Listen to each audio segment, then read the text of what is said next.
હમણાં એક ભાઈ ને અમારા લગ્ન પછી 15 દી થયા ને તો એના પત્નીને જોયા ને તો એના પત્ની આમ ખાડા ખડિયા વાળા લાગ્યા, બધું ઉડી ગયેલું.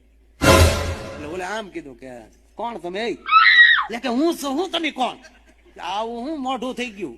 એ કે તમારા ગામનું પાણી જેવું છે, 15 દીમાં મારા મોઢાની પથારી ફરી ગઈ. બોલો કે મારી માં ગઢી થઈ આ પાણીથી મોઢા ધોઈ ને એને કોઈ દિનો છે તને 15 દીમાં ફટકો લાગ્યો. પછી એની પત્ની બાજુ બેસાડે કે એવું નથી ગુગુ.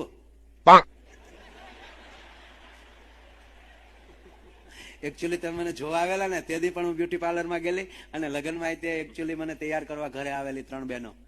બધું વાટા પ્લાસ્ટર કરેલો હતો એકચ્યુઅલી. એટલે 15 દીમાં છે ને થોડું ઘણું ડલ થઈ ગયું અને મારા નેણ તો બહુ જાડા જતા ઉગી ગયા. ઓલી બિચારે ઘણા દોરા ખેંચેલા પણ અચ્છા બોલો કે એમ કે હા ક્યાં કરાવ્યું હતું આવું?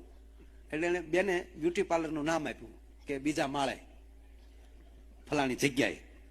ઓકે, ઓલો સીધો ન્યા ગયો ગાડી લઈને.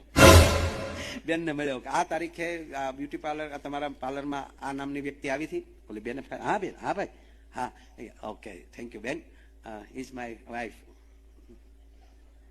અને હું એટલો બધો ખુશ થયો છું ને એકચ્યુઅલી, એટલે હું તમને એક ગિફ્ટ દેવા માંગુ છું. મારે તમને એક ભેટ દેવી છે, આઈફોન.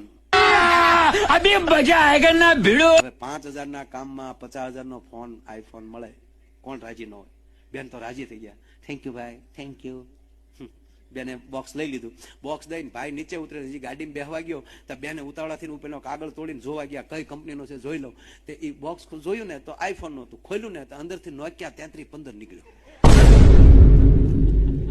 બેન દોડીને બારી આવ્યા. ઓલો ગાડીમાં બેસતો હતો. બેને ઉપરલી બારી ખોલીને કીધું એ ભાઈ હા બેન આવું કરાય?